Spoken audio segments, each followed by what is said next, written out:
EFCFS 1001 Group 9 present The Evolution of Early Childhood Care and Education in the Caribbean. Presented by Shanice Watson, Janine Ralphlin, and Delacia Francis. The history of the origin of early childhood education in the Caribbean. The earliest record of early childhood care and education programming in the region is found in St. Kitts Nevis, where the history of education for young children predates the abolition of slavery. Infant schools for children aged 3 to 8 were established by the Moravian and Methodist churches soon after they arrived on the island in the late 1700s. Charles and William, 2006. It was at this period the children went to work on estates at ages 6 or 8, which resulted in teaching of reading, writing, and arithmetic. By 1918, individuals began offering childcare services privately in their homes. During the years 1834 to 1934, other countries such as Barbados, Trinidad, and Jamaica joined the ECCE programming. Davies 1997 described three distinct phases of early childhood programming in the Caribbean, which were recognized up to 1997. The first phase commenced from the post-war period to 1969, where women were now employed and there was a high demand for childcare services. The second phase occurred during 1970s.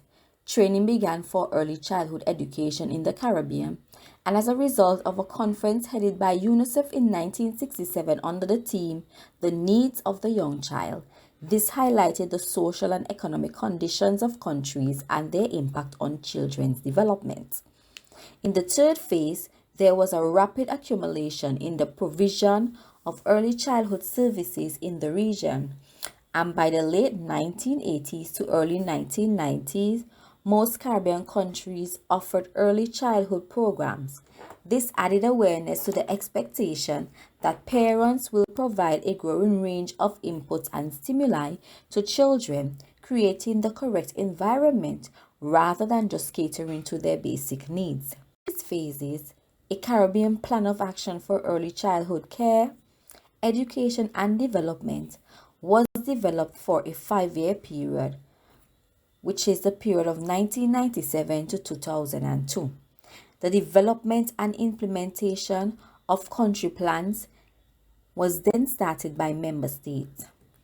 As the new millennium approached, the early childhood education programming in the Caribbean was upgraded to include the development of training programs with areas of specialization and according to outcome goals for children and advancement of early education. Charles and Williams, 2006. In the Caribbean, children only became a huge factor in the past decade. Education before the 21st century focused mainly on memorization. You must remember what you learn. There wasn't much skill involvement. Early childhood education has evolved over time in many ways. Across the Caribbean, they have decided to implement a number of early childhood programs and country action plans. With the Caribbean Plan of Action as a framework, many countries have now reformed their educational system with a strong focus on early childhood education. The purpose of the plan is to ensure that the system is operating at all levels. This program targets children at 2 stages of development, birth to 2 years and 3 to primary school entry. Early childhood education across English speaking countries examines attempts at caring for and educating young children with context of child rearing beliefs and practices. In some countries, both parents and teachers believe in the early academic training. Looking around the country, we continually see examples of excellence in early childhood education over time. More use of advanced technologies to support and understand early learning literacy development. Over the past 10 years, learning has taken a new turn. Today, more equipment and resources are available other than textbooks. Technology is becoming a key factor also for teaching and skills. Today's learning is more experiencing through age and appropriate skills. However, there are much more subjects available which focus on practical skills and other approaches to learning, such as social and emotional development, physical development, and health, language, literacy, communication, mathematics, creative arts, science and technology, also social studies. There are more specialized teachers and education experts in early childhood curriculum. It is more differentiated. It focuses on teaching of skills through the context of subjects and STEM. Today, early childhood education has reformed, which means it has transformed in a huge way. Evolution of education today is blended learning, online classes, experimental activities. Chalkboards has been replaced by screens. There are free ability of content, use of machine learning and artificial. Early childhood education today also focuses on creativity, critical thinking, collaboration, learning skills, literacy skills, and life skills. Jerome Sperner's impact on early childhood education.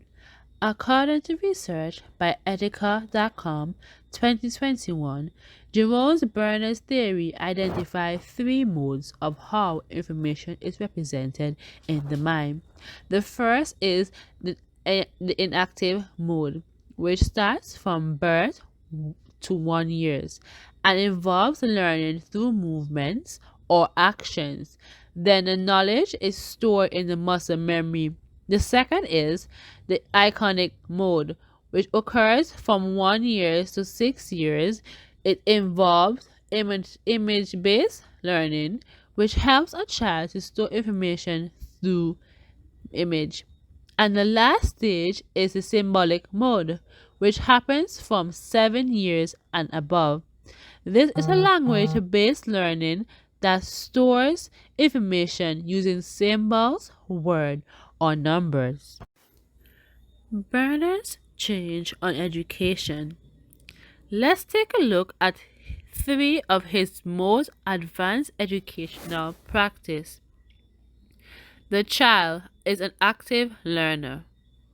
Bernard began exploring the mental experience of learners. This led him to conclude that children learn concept and procedure for problem solving, but more importantly, they invent.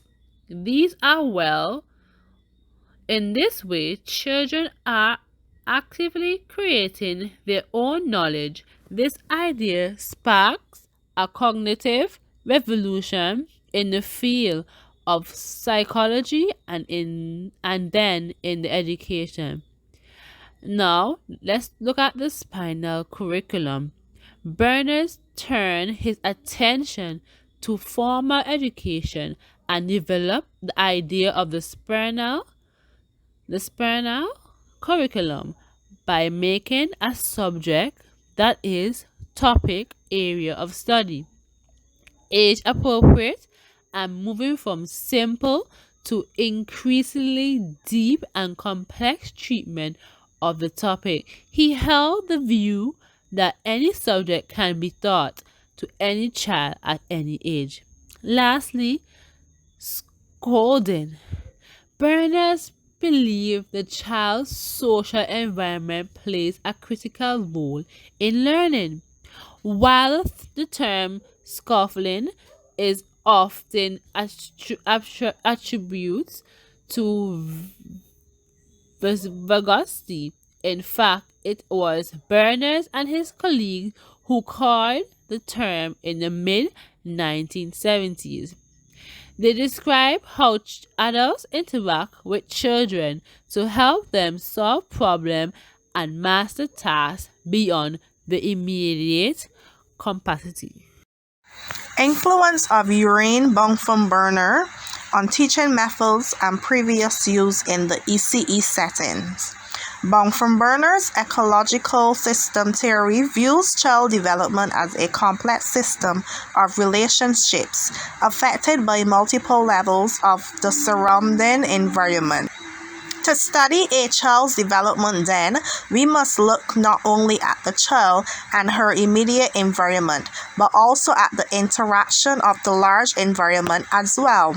Divided the person's environment into 5 different systems. Microsystems are the things that have direct contact with the child in their immediate environment, such as parents, siblings, teachers, and school peers. Mesosystem, the interacting between the child's microsystem, such as the interaction between the child's parents and teachers, or between school peers and siblings. Exosystems is the incorporates other formal and informal social structures which do not themselves contain the child but indirectly influence them as they affect one of the microsystems. Macrosystem focuses on how cultural elements affect the child's development, such as socio-economic status, wealth, poverty, and ethnicity. Chronicle system. This system consists of all the environmental changes that occur over the lifetime, which influence development, including major life transitions and historical events. As we have already known from previous units, that early childhood is a crucial part in a child's development. For benefit of having an early childhood center or school in the community are as follows. Studies suggest that quality early childhood education preschool offers a range of benefits to children, as well as their families and their communities. Parents who are second guessing themselves about enrolling their children in a preschool program should not hesitate. Having an early childhood center in the community would be convenient for parents, especially if they are not driving.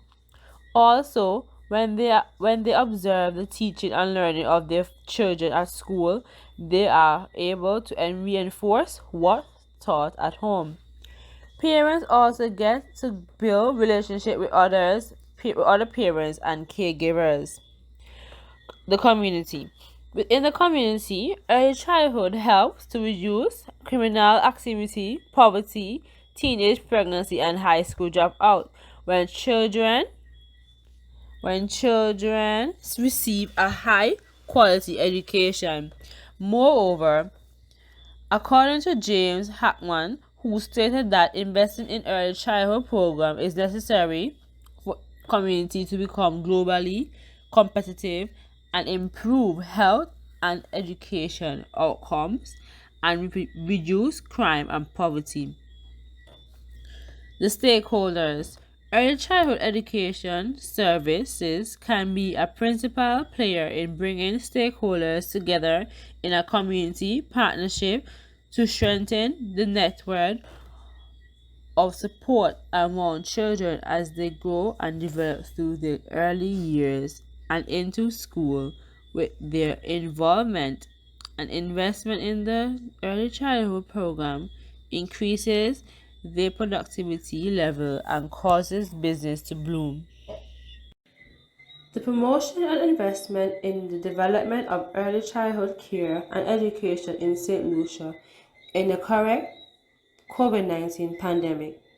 St. Lucia, in cooperation with the Bureau of Standard, developed COVID-19 response recommendations policy to be forced for the duration of the COVID-19 pandemic, and they may be changed as needed and reduced when it is safe to do so. The core principle of the policy is collaboration with the local health officials, school district, and the early childhood service unit and other community partners. Based on these principles of policy, the administrator of the early childhood center must establish a center specific COVID-19 response plan and submit it to the Environmental Health Department of approval. Child Development and Guidance Center. From the beginning of the COVID-19, the CDGC changed their services from face-to-face to providing online service to their clientele. Recognizing the importance of continuity of service in the early childhood intervention in children birth 3 to birth 3, so in case at the risk with children development issue. Today, the CDGC continues to provide a blended approach of online and face-to-face services.